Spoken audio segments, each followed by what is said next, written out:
Good evening.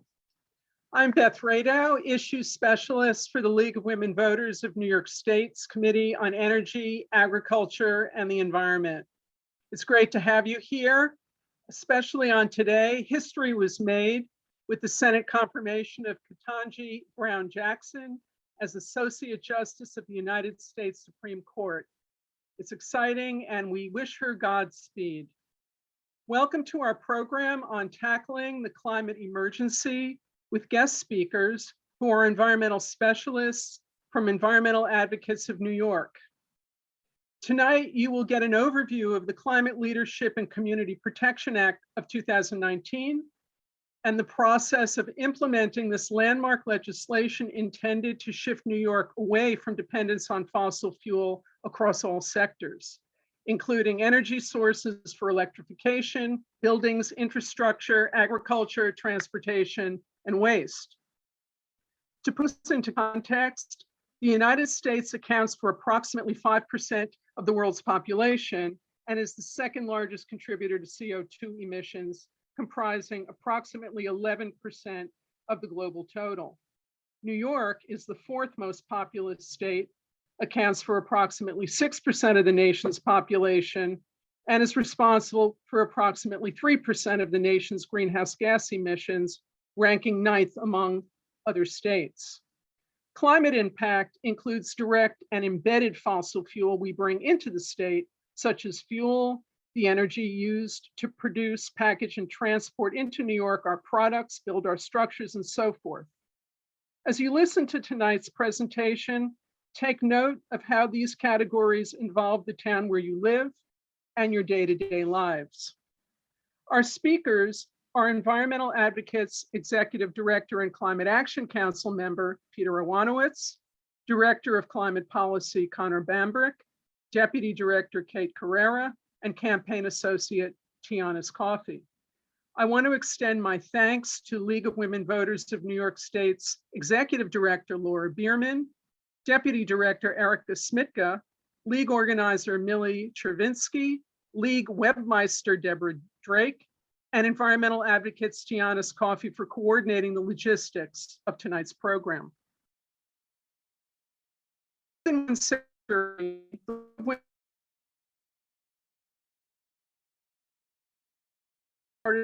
Members, public education, and public engagement on key policy issues. The global climate emergency presents a challenge whose outcome depends upon effective education and citizen engagement. Our speakers will talk about opportunities for you to weigh in during the public comment period on the Climate Leadership Act scoping plan and what comes next. Please take what inspires you from this presentation to advocate for making this seminal law as good as it can be. Putting ambitious laws on the books to tackle the climate emergency is necessary, and that's why we're here, but there's more. Looking ahead to the regulations that will follow and enforcing the law is also important if New York is to achieve its goal of transitioning away from fossil fuel. That is also why we're here. Between the League and non-League members joining us tonight, we have the opportunity to work collaboratively with our state and local government officials to ensure the Climate Leadership Act and its progeny translates into a workable, systematic transition involving all sectors. After our speakers present, I will return to lead off the question and answer portion of tonight's program, and then we'll open it up for your questions. With that as our backdrop, let's get started. We begin this evening with Peter Awanowitz. Good evening, Peter. Yeah, good evening, Beth, Laura, and Erica. Thank you so much. Millie, thank you so much for everything you did to put this together and to invite us to come here tonight. And also, the leadership of the chapters who have been interested in this. It's really a pleasure for all of us to be here with you tonight to walk you through what's going on with the state's climate plan. I was prepping for this session over the last couple of weeks, it kind of washed over me that it was it was 29 years ago this spring that I was in my first legislative session as a lobbyist in New York working on advocacy. And in 1993, there was a huge effort underway to get New York State to adopt clean air standards. At the time, we needed to have new policies and new laws to kind of align with the 1990 Clean Air Act amendments federally. And one of the key allies that I worked with when I was a young advocate at the American Lung Association was the League of Women Voters in New York State. There's a strong and rich and deep history of working on environmental issues. It's wonderful to be back with you all together again, fighting for this thing. And I know the staff at EA was very proud to be working in collaboration with the League last year as we worked together to push New Yorkers to vote yes on environmental rights. And now we have environmental rights enshrined in our Constitution.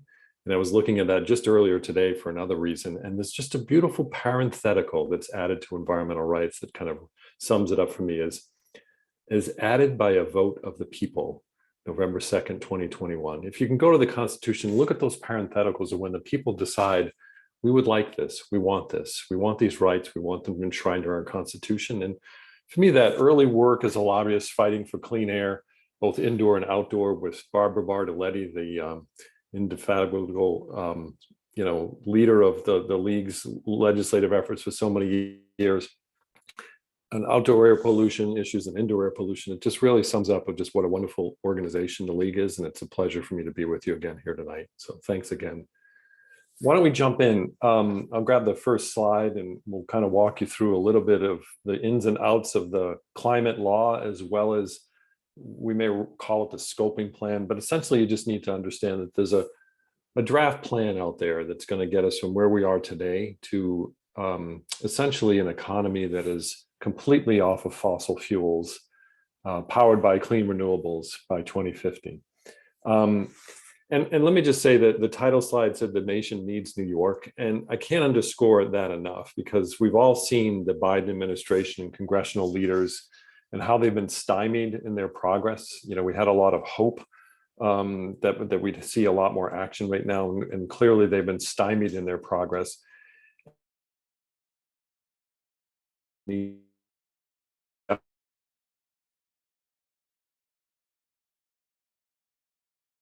And show and demonstrate how you can implement this law in a way that the statute requires, with the deep pollution reductions that are required, but also the equity and justice for frontline communities, that are largely inhabited by people of color, Black and brown communities across New York State, as well as equity and justice for workers. Our law is a lot different than other states that have climate laws in place, because we have a heavy emphasis on ensuring equity and justice for those that have been harmed by the climate crisis already and who will be continued to be harmed. So I'll take the next slide.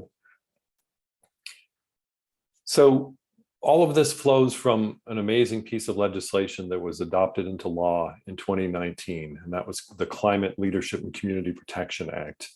The act sets over bold goals that I've just mentioned, as well as equity standards.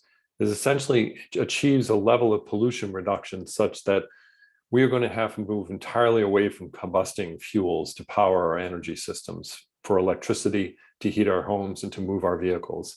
We're going to have to move into completely electrically powered systems. And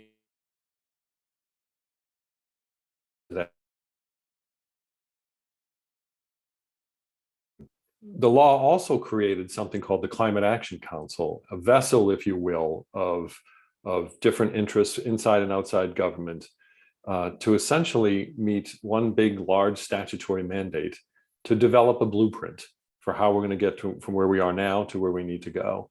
The council was formed at the beginning of 2020 and was given by statute 2 years to develop a draft plan. And I'm happy to say that even throughout the pandemic, we were able to hit that goal, and we released the draft plan at the very end of 2021. And so now we're in the process where the draft plan has been created, and it is out for public comment. And that's what I really want to spend a lot of time in tonight, is talking about the contents of the draft plan, what's going on in the comment period. I'll give you a little bit of flavor for the first two public hearings that we had this week. On Tuesday night, I was in the Bronx, and last night I was in Brookhaven on the east end of Long Island. I'm back in Albany now. And give you a little bit of sense of what's going on with the comment period, and as Beth said at the beginning, how you can get engaged. So we're at the point where the draft plan is released at the end of 2021. It's out for public comment now. The comment period itself, if you are interested in commenting, you have until June 10th to file written comments. And there are a number of public hearings happening across the state. We're going to give you a slide in a second to show you where and the dates for all those public hearings. There will also be some state-sponsored education and outreach events that will occur. And if the league wanted to go a little bit deeper, you could invite the state representatives to come and give you a little bit of a sense of the plan and what's going on. I'll give you a hint. Our presentation is better, more interactive, more lively, and our staff are a lot more fun. No offense to anybody if you're working with the state. And the council is charged with, assessing the public comments, viewing them, and, we have to develop a final plan by the end of this year. And, we are all committed as council members to hit that goal, and I think we will. A lot of work left to do, but it's going to be a wonderful year to get a final climate plan in place. And after the final plan is put in place, then we will move into the regulatory space. The state agencies that have to regulate emissions and set standards will then be charged to do so by the end of 2023. So it's going to be a real heck of a next 18 months in New York State as we finalize this plan and then we start seeing regulations going forward. So I'll take the next slide. And as I mentioned earlier, we're in the throes of a public hearing process right now where we have a total of 10 public hearings. The statute said hold at least 6. We decided to go after 10. 8 of them will be in person. So when you see on the screen that there's a city, attached to these dates, that's where the in-person hearings are taking place. And there will be 2 virtual ones. Apologies for those that wanted to have a work-free Mother's Day weekend. I asked for one of the hearings to be held on a weekend to try to be as inclusive of points of view as possible for people that work during the week. And unfortunately, they chose Saturday of Mother's Day weekend. So I will be glued to the computer from 10 a.m. to whenever it ends on Saturday of Mother's Day weekend. I hope you guys take advantage of another virtual hearing or one in person or file comments. But if you want to come, I'll be there, as will some of my other council member and colleagues. So let's get into the details of the draft plan with the next slide, Tiana. Want to give you a sense of where the emissions come from in New York State. And when we started this process as a council, it looked as if the transportation sector was our biggest segment of greenhouse gases, and that's true nationally. But in New York State, we do a more accurate and truthful accounting of emission sources like natural gas because of the emissions that leak from the natural gas system along the way. When you drill it, when you transport it, the pipes are always tight, so you're leaking methane along the way. And when we did a better accounting of things like methane from natural gas, we found that actually the building sector is our greatest source of emissions, and that's where you're seeing a lot of attention. And that's where you're also seeing, the pushback from fossil fuel companies, and they're working with members of the unions that work for these companies. And you're seeing a lot of concern, a lot of pushback from those interests that are, quite frankly, looking at this draft climate plan and realizing that when they see things like we'll completely decommission the natural gas system and, natural gas utilities might cease to exist as an entity serving customers with gas by 2050, you can imagine they are going to fight and push back pretty hard. And that's kind of what we're seeing now in New York State. We've seen a couple of different campaigns launched. I felt it definitely at the last 2 hearings.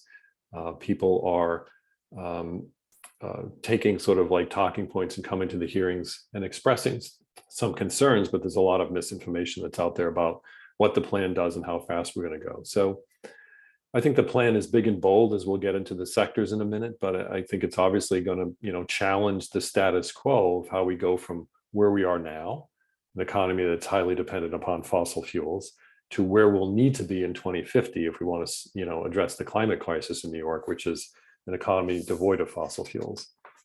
So I'll take the next slide. Obviously, with any good plan, you want to assess the benefits and the costs. And we have done that as a council. NYSERDA has got some amazingly talented staff at the New York State Energy and Resource Development Authority, as well as some outside consultants. And when the assessment was released in October, they had some really startling findings.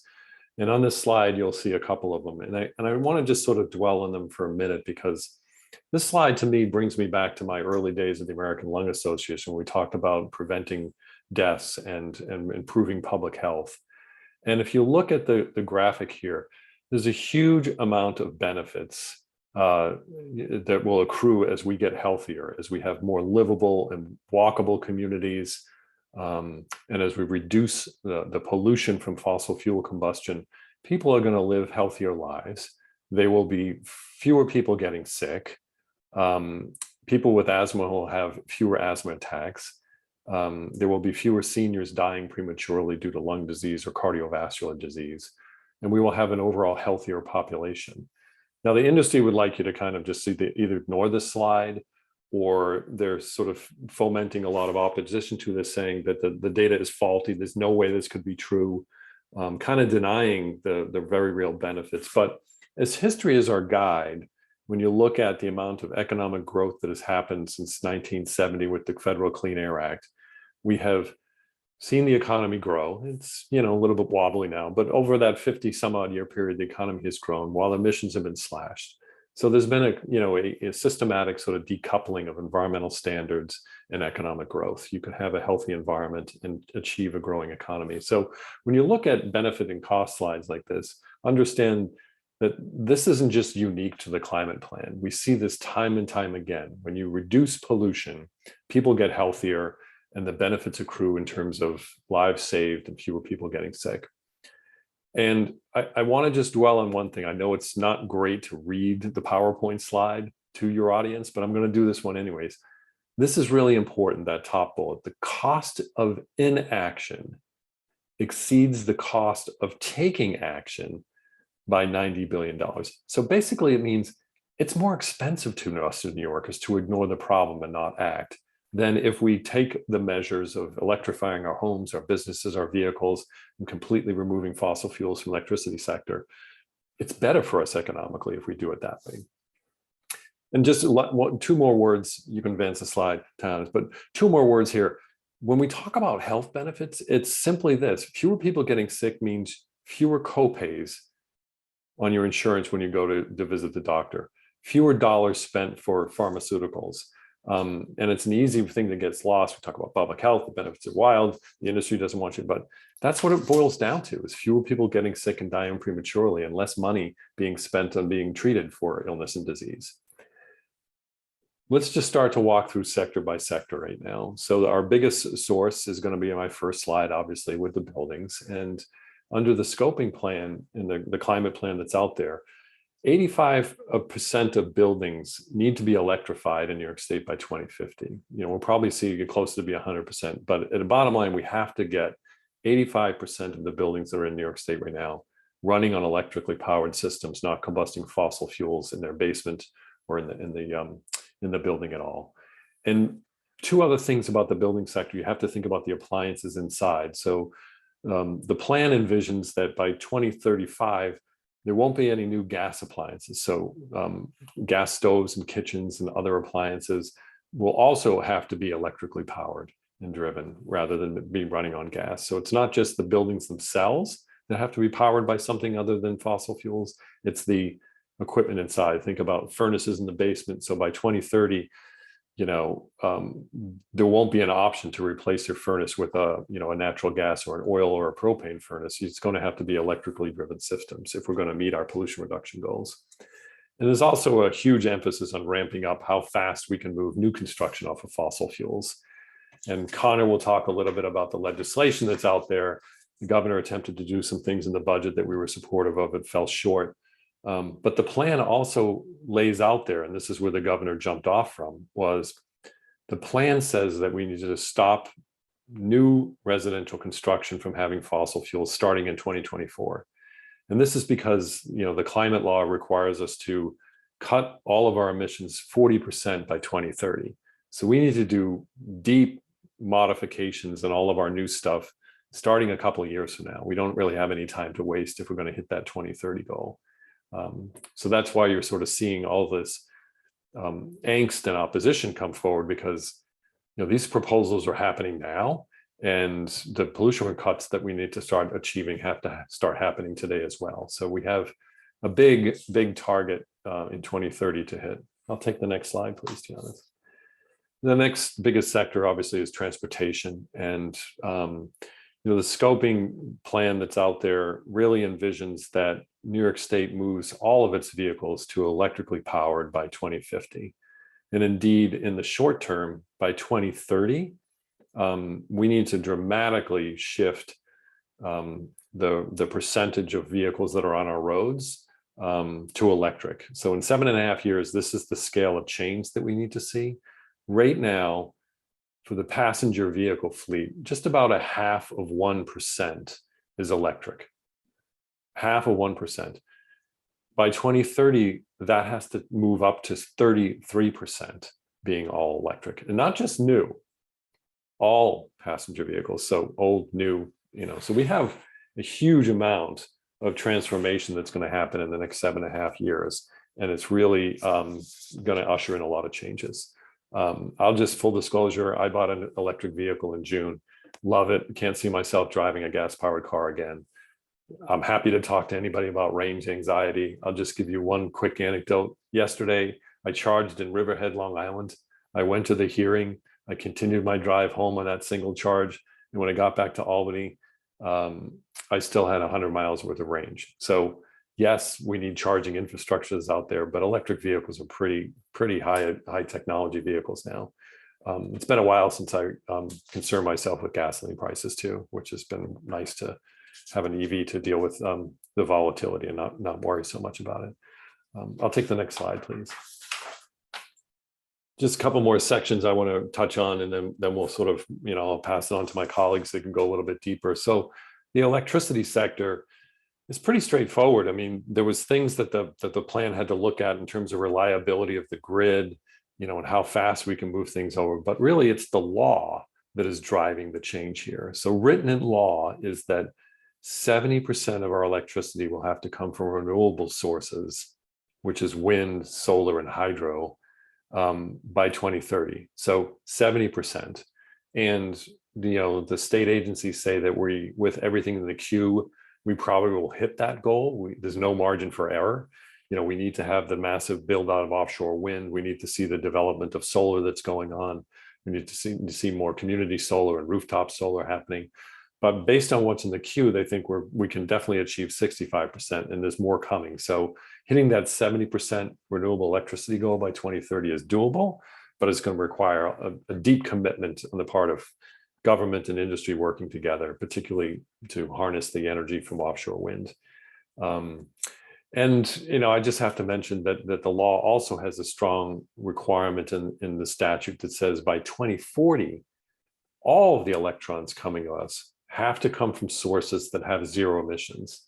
They're going to be largely renewable, wind, hydro, solar, but for the most part, those technologies have to be sort of, to the extent deployed so that all the electrons feeding our electrically powered heating and cooling systems in cars essentially don't have any emissions associated with them. So no smokestacks, no belching out stuff. So I'll take the next slide, please, Tiana. So the waste sector of the plan is definitely, I know we have a huge solid waste crisis, but I thought this was really bold and visionary. First, they were bold enough to say we're going to have to figure out different ways to pay for solid waste management and different strategies like pay as you throw, which means it's kind of a volume weighted thing. But equally as important is they were bold enough to come right out and say by 2050, we should not be, dumping any of our waste in landfills, and we should not be relying on incineration to get rid of it either. So it's pretty bold when you think about the volume of things that get discarded today. If you're in Manhattan, as this picture shows, or if you're in upstate New York, you see the garbage trucks, heading off to those big landfills out near Rochester. But it's really, amazing to me that a panel, sort of laid out that the vision for New York is that landfills are a last resort, that we have reduced the volume of waste. We've figured out, how to manage the materials and divert things from landfills in such a way that, we're really beyond the whole concept of thinking of waste, and it's managing our materials. So a deep reduction in the volume, as well as better systems to sort of manage and reuse a lot of products. and diverting things like organic material, like food waste, lawn and garden waste, and diverting that from landfills and diverting that from being burned in incinerators is a big component of it. And it's definitely going to require new laws, new standards, and updating of existing laws and standards to deal with the volume of waste. And Kate will touch on that in her talk. I'll take the next slide. You're probably getting tired of listening to me. Bear with me. I've got just 2 more slides and then we'll hand it over. 3 more, sorry. Industry, this sector is really pretty straightforward. While hard to electrify in sectors, when we can electrify them, it's really going to be dependent upon having that emissions-free electric generating sector. And different strategies to try to do this, try to improve the efficiency of systems. The decarbonization of the electrical supply is going to be really key. And that's what I mean. What in order for the reduction in the industry is we're going to definitely have to hit that 2040 zero emissions electricity supply goal. And that's really, really key and important. So, but again, you know, we're not a heavy industrial state anymore. It's not a big sector of our greenhouse gas emissions, but it's going to be an industry that over time is going to have to move to electrification. And some in the near term aren't going to be able to do it. In the longer term, different technologies will come into play. Like, how do we produce cement, you know, without combusting fossil fuels? How do we create steel without doing that? Companies are doing it elsewhere in the world, and I think it will mature over time here. But in the short term, that's going to be just a harder area to get to. But when we electrify, all the emissions have to be free. I'll take the next slide, Tiana. The agricultural sector, this is probably one of the weaker sections of the plan. I think it was weak because the agricultural sector has been really resistant to regulations and pollution reduction requirements. It's not a huge part of our overall greenhouse gas emissions, but the source of emissions in the agricultural sector are pretty clear. It's coming from animals, either being belched out by cows or the waste, from animals and animal farming. You know, why I say that this was pretty weak, because it relied on natural sequestration measures and other kind of incentives rather than setting hard regulations on the industry to achieve pollution reduction. It ignored opportunities like deep reductions in nitrogen fertilizer by disincentivizing nitrogen-based fertilizers or pesticide use by taxing them more and driving up the cost. So it recognizes it's a problem, and it's a big problem for greenhouse gas emissions, but didn't really have decent strategies to address the emissions. It talked a lot about incentives, working cooperatively with farm industry, but like any industry, there's a number of things that can be done regulatorily. And just as a quick aside, this panel that put together this plan didn't even consider, even though the statute requires them to do, didn't even consider the emissions from farm tractor and equipment. So we got some work to do to improve upon that. The good news is that the farm sector can actually be a very positive contributor to how we control greenhouse gas emissions and trap carbon or sequester carbon in soils. We just got to get the rules right. So we've got some work to improve on that. And the team at EA is going to be fast at work with a number of partners in the next couple of weeks to begin that process. I'll take my last slide before I turn it over. I hope you can see this slide. This panel was really interesting. There was a panel, and we set up all these panels to help advise us as a council of all these different sectors. It was literally called Land Use and Local Government. And boy, I fought like heck to try to get a local government rep added to that panel.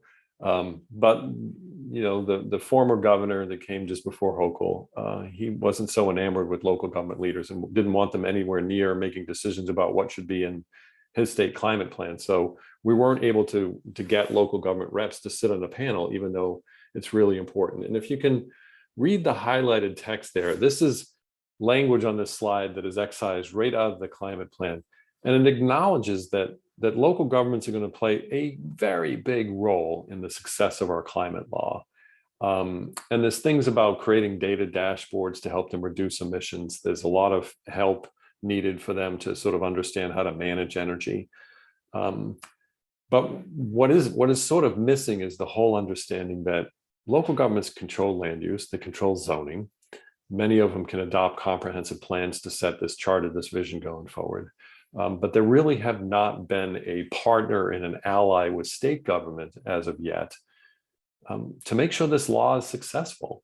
You know, if local governments aren't changing zoning, if they're not adopting good land use practices, if we're continuing to build out and sprawl out, if we're not looking at, you know, the concept of no fossil fuels in new construction in 2024, if they're not looking at that now, it's going to be really, really hard for me to see how we're going to achieve the pollution reduction goals by 2030 or 2050.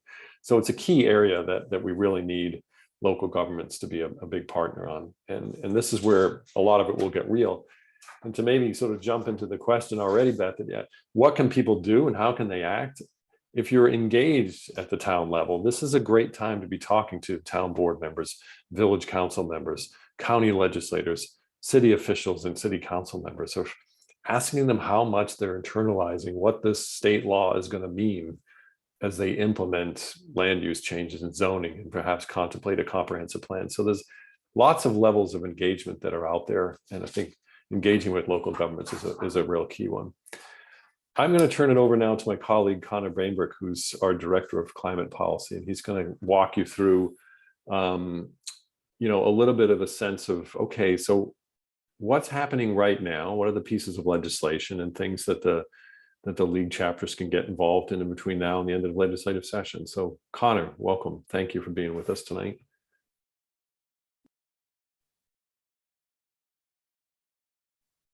Thank you, Peter, and thanks everyone for attending. As Peter said, you know, as Peter talked about the scoping plan that's out there and the regulatory process that's going to follow after that plan is finalized, there are a number of recommendations that are included throughout the plan that we consider sort of no regrets policies. These are policies that we know we have to go forward with. We don't have to wait for a final plan to tell us, oh, now go ahead and do it. It's really creating a number of opportunities for legislators to once again, as they did with the initial climate law, to sort of step up and take the lead and implement some of these key recommendations that are in the plan. So I just want to run through a few different areas that we've highlighted where we think the legislature can make some significant progress. One, Peter mentioned a little bit earlier, was a proposal for new construction. There's legislation out there. The governor had also proposed in her budget proposals for all new construction. The governor's proposal was by 2027. The legislation that's out there under consideration would start in 2024 for low-rise residential construction, and then 2027 for all buildings to be zero emissions going forward. So as I mentioned, this is something the governor proposed in the budget. It's become a pretty heated discussion around it. There was, and it's also a policy measure, and the Assembly was pretty adamant about not including very many policy measures in the budget. So when push came to shove, this measure is going to be pushed out and not adopted in the final budget that we hope to see voted on this evening or tomorrow. However, when the governor was asked about it at her news conference today, she indicated that this is a fight they're going to continue to push on through the end of the legislative session. So we hope to be there right there with them, pushing to get this done. Equally important, this bill goes hand in hand with another provision that the governor put forth in the budget, and another measure that's being in the legislature, and this would adopt an advanced energy building code for new buildings and renovated buildings. Coupled with that would be new appliance and equipment standards. This would enable New York to be at the forefront of putting forth the most modern efficiency standards for our buildings. You can't really do one without the other. We can't have a situation where we're requiring all new construction be all electric and for that construction to be, you know, the cheapest option possible. which would probably go against our goals, something, that would use something like electric resistance heating or something along those lines. So we need the building codes to keep pace to make sure we're getting the results. One final provision, we haven't seen this introduced as legislation just yet, but we know that, as Peter mentioned earlier, by a certain point, you're going to have to start switching out your appliances, and they're going to have to be all electric options going forward. So one idea that was put forth in the plan is to require the installation of zero emissions equipment for heating, hot water, cooking, when the existing equipment reaches the end of its useful life. So we're not saying to go out there and tell all of you, tomorrow you need to go replace your stove or your furnace. But as it reaches the end of its life, the requirement would be there that it be replaced with something zero emission or all electric. Next slide. And then a few areas around infrastructure that we want to get into that the plan put forth. Right now, in the current public service law, there are requirements built into the law that say that utilities have to provide reliable gas to their customers. There are other provisions in there as well, something called the 100-foot rule, for example, that says that ratepayers as a whole will socialize a connection to your home as long as you're within 100 feet of the distribution system. You don't have to pay for that individually. So these are two areas of the public service law that the public service, the chair of the Public Service Commission has identified as something that needs to be addressed. The commission right now is bound. They have to abide by these laws. It's kind of limiting what steps they can take on their own to further implement CLCPA. So one bill that's out there would eliminate the requirements that the utilities provide the gas service, and then direct them to come up with a detailed plan about how they're going to meet their renewable electricity requirements, zero emission electricity requirements at that. There's another bill out there that directs the Public Service Commission and other relevant agencies and utilities to come up with an implementation plan to equitably gas infrastructure in the state. And the key here is equitably. Because as we move to all new electric buildings, there are going to be households and businesses that have the resources right now to do that, to purchase a new building, to purchase a new home. And we don't want to see a situation where those with least resources are the ones that remain on the gas system and are left holding the bag. So we need to make sure that the costs are spread out evenly across all customer classes, and that we're providing the resources necessary to help those low to moderate income families make the transition.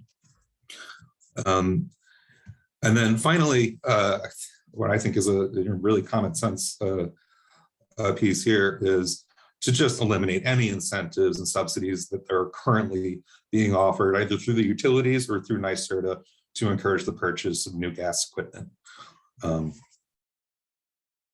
Yet we've yet to see legislation introduced on that front, but I think it's a common sense measure that we'll likely see before the end of session. Next slide. Excuse me. On the transportation front, as Peter noted, this is our second largest source of emissions in the state. So here are some key areas in the transportation plan that we wanted to highlight. The plan identifies that, as Peter mentioned, nearly a third of all passenger vehicles in the state be electric or zero emission by 2030. It also recommends various concepts to help us get there.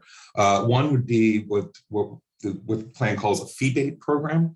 And this would be a charge on all new, on the sale of all new vehicles that are gasoline or diesel powered vehicles. Be a charge on top of those sales that could then go to provide for enhanced rebates for electric vehicles. It could be designed in such a way to make sure that these fees are going to benefit low to moderate income purchasers, for funding for other programs that help provide increased access to affordable financing. Likewise, the plan recommends direct sales feature. This is legislation that's been around for a few years in the legislature. Right now, there is a limit to how many showrooms are for EV manufacturers, manufacturers that only manufacture electric vehicles. There's a limit as to how many showrooms they can have in the state, and that limit right now is 5, and has all of them because that's how many showrooms they had existing in the state before the dealers woke up and realized that Tesla was advancing as quickly as they were and got a law passed limiting their expansion. This direct sales model that's been deployed has proven to be very effective, both here in New York and around the country.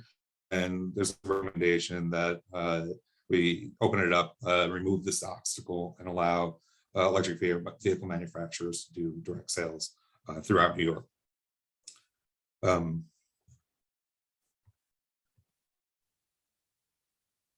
And finally, we're on to the next slide. All right. I'll pause there and then turn it over to Kate.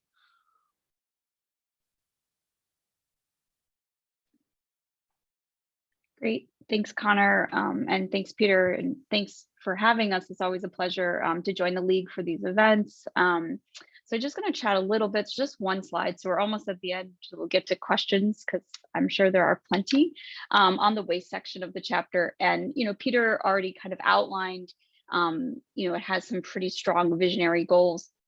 And we're definitely now, as we're promoting comments to this, there are certainly areas we want to focus more in on that could be stronger. And just as Connor kind of outlined, there are also a number of legislative proposals that are currently before the legislature right now that could be implemented this session. And there's a few that we hope that actually will get implemented or past the session that can be acted on before the plan being final. So one of the, Peter mentioned 12% of our solid waste creates the greenhouse emissions from our solid waste sector. Our waste sector is about 12%, but the majority of that, I think it's like 78%, comes from landfilling. And really what we need to achieve that vision where landfilling is the last option is reduction of material, the amount of solid waste that we're actually managing, but also diverting to in other ways. So organics diversion is a really important part of that solution because the majority of waste that is actually is organic material decaying in landfills producing, that terrible methane gas. So having a strong legislative program, if you will, for organics diversion is a really good step. There is the state passed a food scraps diversion law a couple years ago, and that started to be implemented this year, but it's limited in scope, so that needs to go further. But really what we're talking about is like a statewide composting program so that municipalities across the state are required to compost and finding other diversion mechanisms for that waste. Similarly, just strengthening and talking about this emphasis on the reduction and reuse. So again, pulling out of the landfill, increasing enhancing our current recycling capabilities, which, recycling is a very complicated and problematic system that's managed currently. So improving the recycling system so that materials are recycled to their best use, that more items can be recycled, at the same time focusing on reduction of the stream of waste to begin with, because right now we are managing an enormous amount of material through the recycling system, and some reduction in that volume does need to occur to help achieve these goals. Next point is just about implementing extended producer responsibility. This topic has actually gotten quite a lot of traction and generated quite a lot of discussion through the budget process, in particular EPR, extended producer responsibility for paper and packaging. The governor put a proposal in the executive budget. State Senate had a proposal last year, so there was definitely some traction around this concept of extended producer responsibility for paper and packaging. And you can just think about, it's a really enormous amount of waste that comes from the packaging of products, food, things that we buy through Amazon or whatnot. That it wasn't negotiated in the budget. There was a big push for it to be negotiated in budget, and even environmental advocates was supportive of an EPR program being negotiated through the budget. There is certainly, and I can talk more about this if there are questions in terms of what makes a good producer responsibility program. There are certain criteria that we would need to see for that to be a successful program. But it's not the first time the legislature has done EPR. We did an EPR program. New York did an EPR program for paint a couple years ago. They did EPR for electronics 10 years ago. There's many other ones. And I think one to just highlight is that the state's container deposit legislation, or AKA bottle bill, which I know the League is a supporter of, endorser of expansion of that legislation, that's celebrating its 40th anniversary. That is in effect one of the first models of EPR where the producer is responsible for the life cycle and taking back that material, or at least paying for the disposition of that material at the end of its life cycle. So really that concept can be applied to all sorts of products, even a lot very difficult products to recycle. So even thinking about what EPR could look like for solar panels, other types of appliances, difficult things that are difficult to recycle as well as dispose of. And then the last one, I already really kind of touched on that, was the expansion of the bottle bill. That is one of the easiest and quickest ways that we can start pulling material out of the landfill system. And there's a couple ways to do that. One, more containers or more beverage bottles need to be included in that scheme. Right now, there's a little bifurcation. Some drinks are included and some iced teas are not, some water is, some flavored water isn't. So more consistency and an expansion of the types of containers that can be put through that system. But the other thing is increasing the amount of deposit, right? 5 cents was the deposit that was set in 1980, and presumably, a lot more people would go and actually make the effort to redeem their bottles and their containers if there was more revenue generated and a greater deposit for redemption. So that's certainly, there are proposals out there for the bottle bill this session. We're awaiting one from Assembly Member Engelbreit soon, and we look forward to advocating for that when we see that this session. And I think with that, I'll pass on to the next slide. Thanks, Kate. So given all that we've just heard, it is critical for us to submit comments, plans to us. As you are crafting your comments, it's important that your comments are clear and effective. So you want to make sure that your comments are organized by including an introduction. Here you should introduce yourself and your organization, connect your experience to the specific sector that you're commenting on, and articulate your reasons for the comment. Next, you want to include a background where you identify sections of the plan that need to be revised and or reconsidered. And then you're going to include an analysis. Here you'll provide facts and insights the agency may not have. So feel free to add any personal stories that is connected to the sector, may not have this information, and any personal stories. I do want to say this is not a space to complain or insult the council. We can critique the plan and how the council goes about it, but we cannot insult them. Finally, in the conclusion, summarize the points you've made and list your recommendations. So comments can be submitted online or by mail, and I will drop the link to where the form is after our presentation. Additionally, comments can be no more than 2,000 words, but if you have more words to add, feel free to submit another comment. There is no limit to how many comments you submit, and the more comments you submit, the better. Lastly, the deadline for comments is June 10th, so get them in before then. And if you're not sure how to draft your comment, no problem there. We have created a toolkit, which we will also share with you after the presentation, and feel free to submit the comments that are in the toolkit as is or customize them to your liking. Also, if you can see here, the link is here, but I will also drop it in the chat later on. Now, as Peter mentioned earlier, there are 10 public hearings. We've already had 2 of them so far. One was in the Bronx and one was in Brookhaven.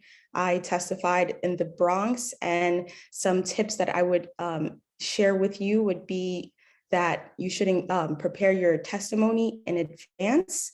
We are only given 2 minutes, so that is very short time, and it's in order to include a lot of information, it is good to follow the outline as provided in the public comment, and then make sure that you rehearse it just so that you're not cut off.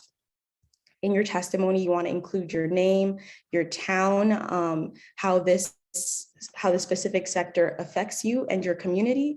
And lastly, you want to insert a thank you to the council because they are creating this space for us to provide testimony. I do want to say that it is important to note that we encourage as many people as possible in our communities to attend these hearings. So if you can, please put flyers, share with your friends and family so that they can attend, because the fossil fuel industry is mobilizing and they do have large numbers attending these events, and it can be a bit scary to see how large their body is, but all that matters is that we have people there that are providing facts, not false solutions, and that we do our best to just continue to rally for a just and equitable scoping plan. All right, so thank you all for being with us tonight and for committing to the ongoing work of protecting our environment. We know so many of you on this call are tirelessly working in communities, and we hope the information and tools provided tonight will be in service of your work. I will be dropping some links in the chat shortly. If you have any questions, feel free to send me an email. My email is provided here, and you can also access all our CLCPA information and toolkit at this email address here. If you have a phone out, feel free to and your code here. This will send you to the climate.ny.gov webpage where you can access a copy of the draft scoping plan along with the comment form and meeting schedules for the public hearings. And with that, I will pass it over to you, Beth. Thank you very much. Thank you, Peter, Connor, Kate, and Tianis for your presentations. Before we open up to the Q&A, I know that Peter touched on this. I think I'll pose this of Connor, and then Peter, if you want to jump in, or anyone else. You know, we now in our local, our towns, villages, cities contend with extreme weather, questions about whether to rebuild after flooding, how to accommodate electric cars, what to do with our open space. Peter, you alluded to updating comprehensive plans. We happen to be doing that in the town where I live. And since local government is where we can most directly impact how the Climate Leadership Act plays out, do you have any specific suggestions that come to mind, or takeaways where people can get started separate and apart from commenting on the scoping plan, but in interacting with local government? And I'll give you the second question at the same time. We also, as aside from advocates, we're also consumers. We vote with our pocketbooks every single day. We have to make decisions about buying cars and HVAC and appliances. And Peter, you did allude to this before, as did Connor. We've got to make decisions as consumers during this time frame that we've got to be weaning ourselves. And I'm wondering if you have any thoughts on how people can navigate their purchases in the context of a state whose laws will prohibit use of fossil fuel in the coming decades. Connor, and then Peter, and then whomever else wants to jump in. Thanks so much. Thanks, Beth. Great questions. So on the local government front, you're absolutely right. I mean, this is where the implementation of the law is really going to play out. And there are a few different areas that I think you can work with your either town board or your county executive, county legislature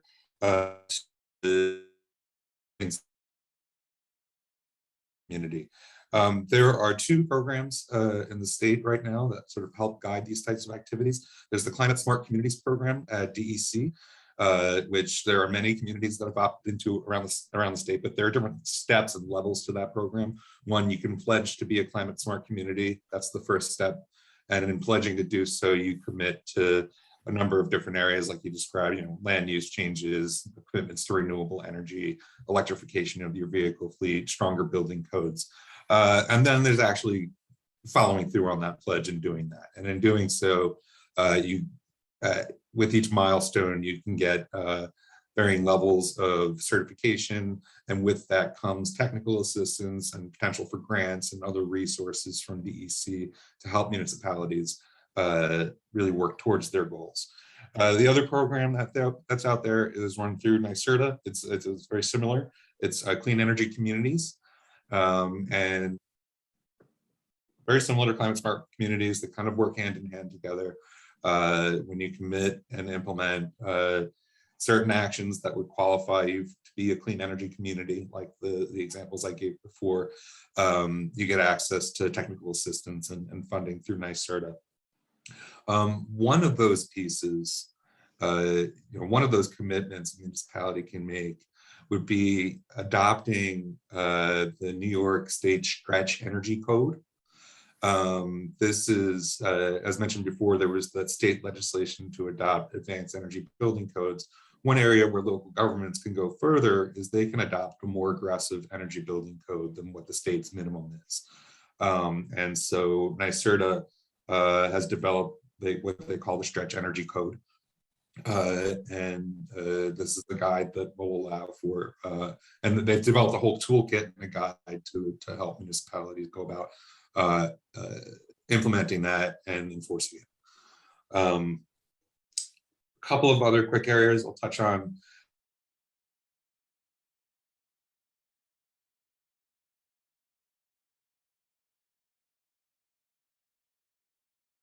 Large vehicle fleets. There was a law passed in New York last year that goes into implementation of the CLCPA that's going to require the phase out of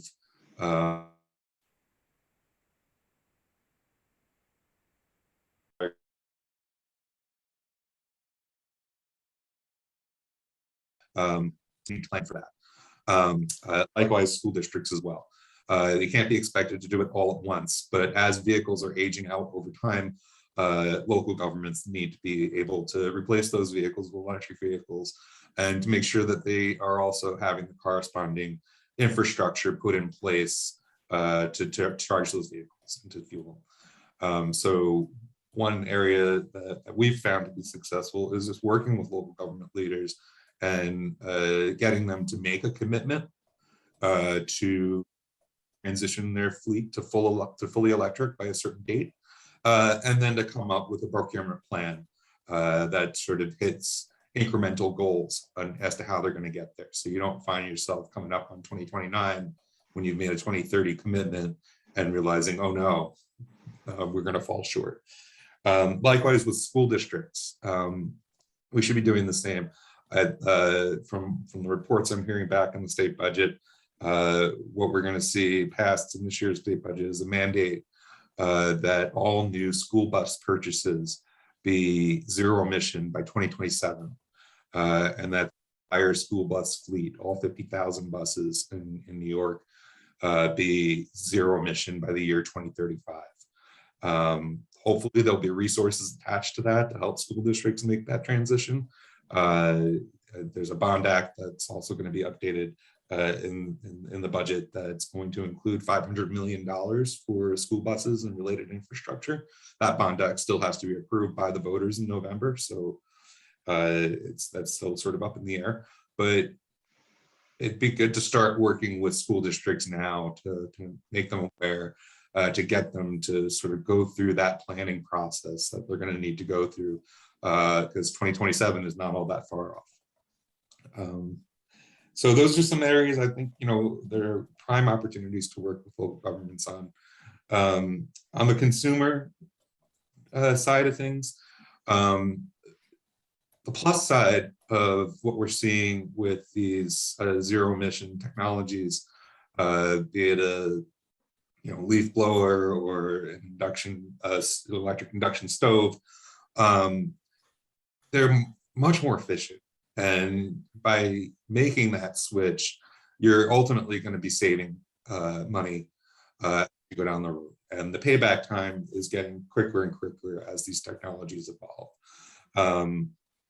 I'd say, we're not asking you to switch out all your equipment right away, but when you're ready to make that new purchase, do your research and find out what the most efficient and cost-effective technologies are available to you. I think that the state and the electric utilities are going to need to be stepping up and making sure that there are resources available to help consumers make the transition, to help consumers purchase these products if they don't necessarily have the means to do it. There also have to be programs in place to help accommodate taking on these new appliances. When you want to go all electric in your home, there might be other changes that need to happen to your home in order to accommodate that. And we need to make sure that our state's utilities and the state are providing the resources and the programs to help consumers make those changes. Thank you. Thank you. Peter, was there anything you wanted to add before I turn it over? Tiana, no, it was very comprehensive. Very comprehensive and very appreciated. Tiana, I'm going to turn it over to you for the Q&A, and then when you're done, I have a few remarks that I want to share with folks before we say goodnight. Sure thing, Beth. So we have a couple of questions. The first we have is from Pat.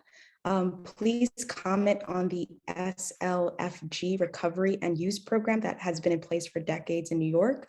Why is there any SLFG escaping into the atmosphere when it is a non-fossil fuel energy source? And I'll take a quick stab at this. I believe you're talking about the methane that wafts off from landfills. There shouldn't be any escaping into the atmosphere. Closed landfills should have a gas management plan in place. And we're going to need to ensure that is a potent greenhouse gas emission source, and not only from landfills, but also from wastewater treatment plants, and indeed in agricultural operations. But the whole idea is to capture it and use it locally through non-combustion. So right now, sometimes it'll get flared, sometimes it'll waft off, sometimes it'll be combusted in engines to generate electricity. We have to put it, not only have to capture the methane from all those different situations, but we don't want to be combusting it because that causes co-pollutants that obviously have a public health impact. So we're going to start to see technologies of capturing that gas and using it as a hydrogen source, and then using that hydrogen in the fuel cell technology to create electricity without combustion. This is not exotic technology. The New York State Power Authority did it about 20 years ago down at the Westchester wastewater treatment plant just south of Yonkers. It was a good demo, but went by the wayside. So we'll have to get back to some of those technologies to capture methane and to destroy it without combusting it. Thanks, Peter. We have another follow-up question from Pat. What incentive programs are in place for industry to develop low fossil fuel concrete and steel production? And how does one keep track of that legislation and whom to contact regarding support?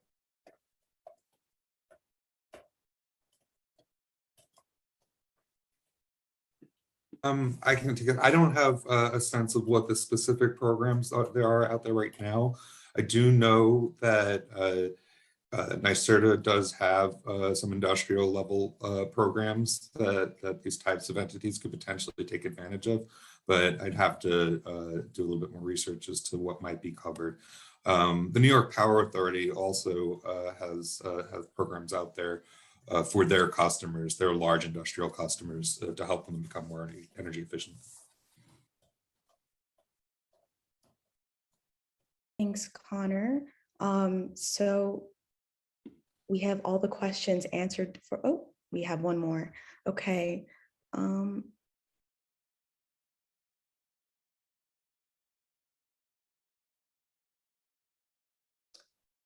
Okay, so we don't have anything else in the chat, so I will pass it back to you, Beth.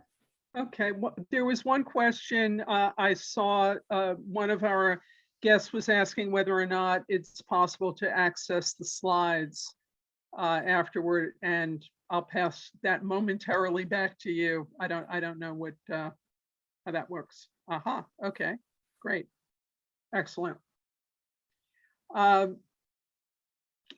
Kate brought up food scrap, as did Peter, food scrap recycling. And in my town of Mamaroneck, we initiated food scrap recycling maybe 4 or more years ago. We got a grant from DEC, and I co-developed with others a wonderful website that I would encourage everybody here to go to. It's loveyourfoodny.org, loveyourfoodny.org. And it goes, our mantra is eat, share, compost the rest. And it's got tips on how to consume less and share in communities, which has been particularly helpful during COVID, because the need for people in our community during COVID increased. And just anecdotally, there were people in the community that gardened in their backyard, including me. In my community garden, we grew produce and we donated it to our food pantry for the recipients of the food. And I think it helped people to stay connected during a time when we were all disconnected. And along those lines, and putting public policy aside momentarily, individually and cumulatively speaking, we can give momentum to the transition now to tackle climate emergency by consuming less in our homes across the board, whether it's walking or carpooling or working remotely where that's possible, or choosing a fan over air conditioning, or using air conditioning less, or turning down the thermostat, which is something that Jimmy Carter, got mocked about a long time ago, but it seems particularly poignant right now. Eliminating wasted food, eating less beef. All of this will reduce our carbon footprint and our greenhouse gas emissions. And also consuming less wherever possible will have the added benefit of saving money and softening the impact of higher prices right now. And then not ignoring the world stage, given that the sale of fossil fuel is funding Russia's invasion of Ukraine, and that here in America, fossil fuel pollution disproportionately impacts low-income residents and also impacts all of our health, as Peter so well pointed out, that stepping away from using fossil fuel in all its forms to the fullest extent possible can send a combined social, economic, and environmental message with meaning that together we can and will meet the moment. And it's going to take all of us to meet the moment. I want to announce that on April 22nd, which is Earth Day, the United Nations Committee on Teaching About the United Nation, or CTON, will host a webinar exploring the UN's role and our individual roles in what the International Committee on Climate Change characterizes as the world's greatest challenge: multilateral action to mitigate global heating and to adapt to it. And the link to that webinar is posted, will be posted in the chat, and it's also on the League's climate emergency page. We've taped tonight's event, and the program will be available to anyone you know who was unable to attend tonight. We will post that link. And we also have posted on the homepage under legislative action, a link to the Climate Leadership Scoping Plan for those who want to read more and submit comments. But we did not come up with a toolkit that environmental advocates did, so you might want to visit their site. Thank you for coming up with that. We are grateful to our speakers for your presentations and your insights. Thank you. And to all who tuned in tonight, thank you for joining us. Stay safe, hug your loved ones, try out Meatless Mondays, and have a good night. Good night.